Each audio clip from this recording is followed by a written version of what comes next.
हिसाब से भी मुलाकात।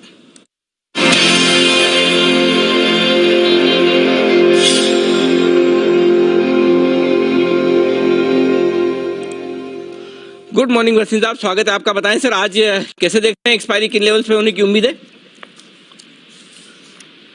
अनिल जी, एक्सपायरी का तो मैं एक्सपर्ट नहीं कह सकता। 17,200 के करीब हो जाए तो बहुत अच्छा है, लेकिन ये कह रहा हूँ अगली एक्सपायरी 18,500 पे होगी।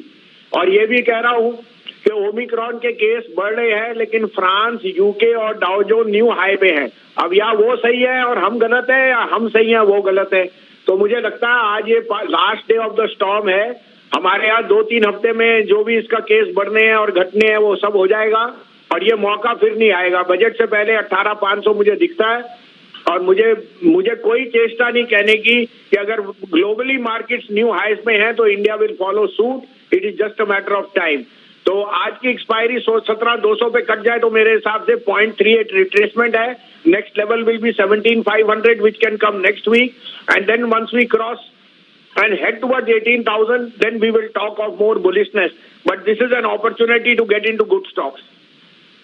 तो अगले महीने की एक्सपायरी 18,500 के ऊपर होने की संभावना जनवरी के अंत में, तो महीने भर में यहाँ से करीबन 1200-1300 पॉइंट की एक बढ़िया तेजी और बन सकती है, ऐसा मानना है वसीम साहब का। बहुत ही बढ़िया वसीम साहब, बताएं सर फिर अब ऐसे में अपडेट्स भी और आपके फ्रेश नए स्टॉक्स भी। तो अपडेट अनिल जी, कल मैंने आपको एक बहुत चॉइस स्टॉक दिया था जो डिजिटल हेल्थ केयर प्ले पे है, न्यूरेका। अभी भी मैं कह रहा हूँ वो शेयर अभी चाहे 15-20% बढ़ गया है, कुछ भी नहीं बढ़ा अनिल जी। 1 करोड़ वाला हर आदमी आज करोड़ रुपए की हैसियत रखता है, या 2 करोड़ या 5 करोड़। सबसे पहले उसे चाहिए क्यूरेटिव, क्यों वो बीमार, क्या क्योर है, फिर वो जाता है प्रिवेंटिव, फिर प्री डायग्नोस्टिक और फिर डायग्नोस्टिक। ये सारा आपको एक ही ऐप पे मिलता है जो आपका पूरा हेल्थ केयर का फिनोमिना आपको बता देता है। Now you can not expect much more than this. और ये एट अ टाइम जब फियर के लिए आप कुछ भी दवाई और पैसे के लिए खर्चते हैं, ये चीज आपको अनप्लेबल है। तो 2,500 का भाव मैं अभी भी होल्ड करता हूं, और आपका आउट परफॉर्मर है। कल मैंने आपको यहाँ 1400-1420 पे कहा था, आज वो आउट परफॉर्मर है, लेकिन अभी 2,500 रुपए कम से कम इसका भाव जाएगा अनिल जी। ये मेरी कैश की कॉल थी। बाकी में आप कहें तो मैं फ्यूचर के भी 2 दूं या 3 शेयर ऐसे बताऊं जो मुझे लगता है अगले महीने आउट परफॉर्म करेंगे। तो वो भी मैं आपसे पूछूं, उससे पहले आपकी एक और पुरानी कॉल पर भी आपसे राय लेना चाहता हूं, वो है बॉश लिमिटेड। आज हमारी एक्सक्लूसिव खबर भी थी बॉश लिमिटेड को लेकर के, जो एयरबैग्स है वो सरकार ने कंपलसरी कर दिए हैं 1 तारीख से। तो जाहिर सी बात है कि अब और डेट आगे एक्सटेंड नहीं होगी और सारी नई और पुरानी गाड़ियों को अब एयरबैग्स लगाने होंगे। बॉश पर भी एक बार राय दे सर, इन्वेस्टर्स के लिए क्या लॉन्ग टर्म टारगेट्स उन्हें रखने चाहिए?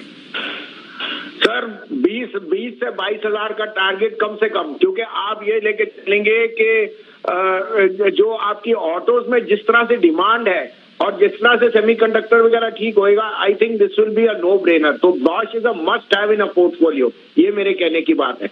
बिल्कुल ठीक बात है। अब बताएं सर आज की आपकी सारी पिक्स।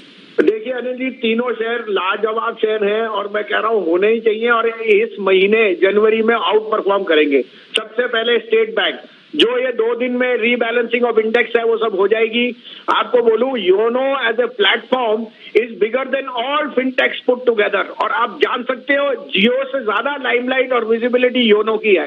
तो State Bank is a no brainer. 452-53 में लीजिए, 525 का भाव आपको जनवरी में दिखता है। अब उसके लिए स्टॉप लॉस आपने लगाना है तो 10-12 रुपए आप देख लीजिए वॉलेटिलिटी का, लेकिन मिस मत कीजिए। 10% स्टेट बैंक बढ़ेगा और बैंक निफ्टी को खींचेगा 37,000। दूसरा बाय अगेन, जो मैं कह रहा हूं, मैंने रिसर्च से कह रहा हूं, Motherson Sumi will be an out performer.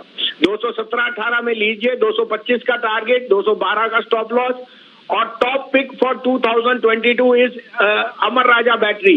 ये जो नॉर्वे की कंपनी के साथ लिथियम आयन में उनका हिस्सा बनना है, ये शेयर यहाँ से री रेट हो जाएगा।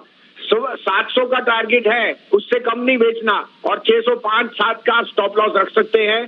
लेकिन ये तीनों शेयर जनवरी में आउट परफॉर्म करेंगे। ओके, तो ये है आपके लिए स्टॉक्स जहां पर खरीदारी करें।